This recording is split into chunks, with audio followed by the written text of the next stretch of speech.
रीवा के संजय गांधी अस्पताल से एक चौंकाने वाली खबर आई है, जहां प्रसव ऑपरेशन के बाद 5 महिलाएं गंभीर हालत में पहुंच गई हैं। ऑपरेशन के बाद इन महिलाओं की हालत इतनी बिगड़ी कि उन्हें आनन फानन में आईसीयू वार्ड में भर्ती किया गया। अब सवाल यह उठता है कि क्या यह लापरवाही का मामला है या फिर अस्पताल की स्वास्थ्य व्यवस्थाएं इस तरह की घटनाओं को रोकने में असमर्थ है। यह घटना संजय गांधी अस्पताल की है, जहाँ प्रसव ऑपरेशन के बाद 5 महिलाएं अचानक बेहोश हो गई और उनकी हालत गंभीर हो गई। इन महिलाओं की स्थिति इतनी बिगड़ी कि वे अपने परिजनों को भी पहचान नहीं पा रही थी। अस्पताल प्रशासन ने तुरंत इन महिलाओं को आईसीयू में भर्ती किया, जहां उनका इलाज चल रहा है। लेकिन इस घटना ने एक बार फिर अस्पताल की स्वास्थ्य सेवाओं पर सवाल खड़े कर दिए हैं। संजय गांधी अस्पताल के बारे में यह कोई नई बात नहीं है, क्योंकि यहाँ की स्वास्थ्य सेवाओं और व्यवस्थाओं पर पहले भी कई बार सवाल उठ चुके हैं। यह घटना यह साबित करती है कि अस्पताल की व्यवस्था में सुधार की आवश्यकता है। अगर एक सामान्य ऑपरेशन के बाद महिलाओं की हालत इस हद तक बिगड़ सकती है, तो बाकी मरीजों की स्थिति का क्या होगा? सवाल यह है कि क्या महिलाओं की हालत ऑपरेशन की वजह से बिगड़ी या फिर उन्हें दी गई दवाओं का साइड इफेक्ट इसका कारण है।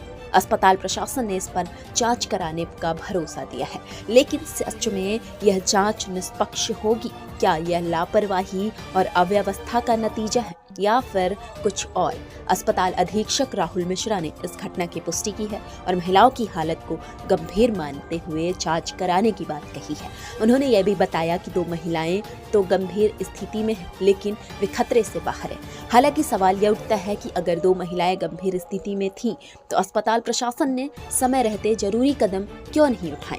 इस घटना पर स्थानीय जनता का कहना है कि अस्पताल की लापरवाही अब और सहन नहीं की जा सकती। अस्पताल प्रशासन की अनदेखी के कारण कई मरीजों की जान खतरे में पड़ सकती है। क्या यह सिर्फ एक घटना है या फिर यह लापरवाह स्वास्थ्य व्यवस्थाओं की गंभीर समस्या का संकेत है? अब देखना यह होगा कि अस्पताल प्रशासन इस घटना से कितना सबक लेता है और स्वास्थ्य सुविधाओं में सुधार के लिए क्या कदम उठाता है। यह घटना एक बार फिर संजय गांधी अस्पताल की स्वास्थ्य सेवाओं की गुणवत्ता पर सवाल उठा रही है। सवाल यह नहीं है कि 5 महिलाओं की हालत क्या थी, बल्कि यह है कि क्या अस्पताल में ऐसी घटनाओं को रोकने के लिए पर्याप्त कदम उठाए जा रहे हैं। जांच से उम्मीद की जा रही है कि इस मामले का सही कारण सामने आए, लेकिन इस घटना ने एक बार फिर अस्पताल प्रशासन की लापरवाही को उजागर किया है। मेरा नाम राधा गुप्ता। क्या मामला है आपका? मेरी बेटी है, मैं उसकी माँ हूँ और मेरी बेटी की हालत बहुत ख़राब है। मैं ऑपरेशन से ख़राब हुआ, गलत ऑपरेशन किया, गलत दवा लगी, पता नहीं क्या हुआ क्या नहीं हुआ, मेरे को नहीं पता।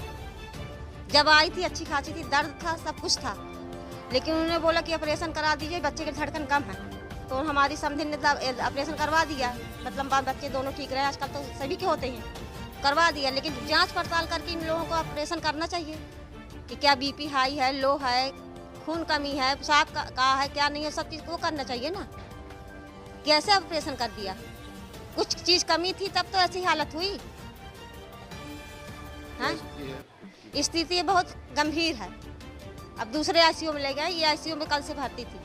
और डॉक्टर कहते हैं कि हम लगे हैं कोशिश में, आपकी पूरी कोशिश हो रही है, आप भगवान पर भरोसा करिए। हालत तो गंभीर है ही है। हम लगे हैं अपने कर रहे जो कर रहे हैं। हम आप ही के मरीज लगे तो है, आप ही की उसमें। अब हम कुछ क्या नहीं कर सकते। अब ये है कि अब दवाई तो कर सकते हैं, हम मशीन लगा दिए, 4-5 मशीनें लगी हैं। कितनी महिलाओं के लिए ऐसी तबीयत है? 4 महिलाओं की, लेकिन सबसे ज़्यादा मेरी लड़की की है। क्या नाम है आपको? कहाँ से आई हैं? मैं हूँ सतना से। क्या नाम है आपका? मेरा राधा गुप्ता नाम। बेटी का क्या नाम है? रोशनी केसरवानी। क्या उम्र है उसकी? उसकी उम्र 25 साल। ये पहली डिलीवरी है? पहला है, हाँ। अभी साल भर सर शादी को हुई, पिछले साल शादी फरवरी में, 16 फरवरी को मैं शादी की हूँ। 27 तारीख को हमारे गायनी ओटी में 7 सीजर ऑपरेशन हुए। 7 सीजर ऑपरेशंस में 7 में न्यूनाधिक मात्रा में ड्रग रिएक्शंस हुए और उसमें से 4 पेशेंट्स को हमको गायनी आईसीयू में शिफ्ट करना पड़ा। उन 4 में से 2 पेशेंट्स तो धीरे धीरे कुछ ठीक लगे, 2 पेशेंट और थोड़ा सीरियस हुए। तो फिर हमको न्यूरोलॉजिस्ट, मेडिसिन के विशेषज्ञ, एनेस्थीसिया के विशेषज्ञ, साइकेट्री के विशेषज्ञ सबको बुलाना पड़ा, क्योंकि कुछ सिम्टम ऐसे थे, डिलीरियम था जो कि बिल्कुल गायनी से रिलेटेड नहीं था। तो सब के चिकित्सकों के परीक्षण के बाद हम इस निष्कर्ष पे पहुँचे ये किसी न किसी ड्रग का रिएक्शन है और धीरे धीरे शरीर से वॉश आउट हो रहा है। तो उसमें थोड़ा समय लगेगा। वर्तमान में ऐसी कोई भी ऐसे लक्षण नहीं मिल रहे हैं जिससे उन्होंने ब्रेन को इफेक्ट किया हो। सतही तौर पे बेहोशी की पहले की अवस्था जिसको डिलीरियम बोलते हैं और वो धीरे धीरे डिलीरियम से वापस आ रहे हैं और निश्चित रूप से अगले 24 से 48 घंटों में वो पूर्णतः स्वस्थ हो जाएंगे। वर्तमान में मरीजों की स्थिति कल से बेहतर है और धीरे स्नैह ठीक होती जा रही है और अभी प्रिकॉशन की दृष्टि से हमने एक मरीज को भी मेडिसिन आईसीयू में शिफ्ट किया है, उसको इंट्यूबेट भी किया है प्रिकॉशन की दृष्टि से। और हमारे न्यूरोलॉजिस्ट, मेडिसिन के विशेषज्ञ और एनेस्थीसिया के विशेषज्ञ लगातार नज़र रखे हुए हैं। हर 2-2 घंटे में मॉनिटरिंग हो रही है वरिष्ठ चिकित्सकों की देखरेख में और हम ये कह सकते हैं कि उन मरीजों की हालत खतरे से बाहर है और जल्दी ही वो पूर्ण रूप से स्वस्थ हो जाएगा। नहीं, दवाइयाँ कोई रिएक्शंस तो रोज़ होते हैं, कोई कुछ कम कुछ ज़्यादा, लेकिन इतने मास स्केल में मिलना और एक जो ड्रग सस्पिशियस में आ रही है, सस्पिशियस जोन में आ रही है, उसको हमने फ़िलहाल ब्लॉक किया है और उसकी एक पूरी प्रोसेस होती है। उसको हम फार्माकोविजिलेंस के थ्रू उस बैच की पूरी विस्तृत जांच कराएंगे और उस बैच पे तत्काल भाव से अभी हमने रोक लगा दी है उसके यूज नहीं, ऐसा कुछ नहीं है। वो एक डिलीरियम स्टेज होती है, उसमें पहचान क्या, वो तो अर्ध बेहोशी की अवस्था है, तो उसमें पहचानने और ना पहचानने का सवाल ही नहीं है।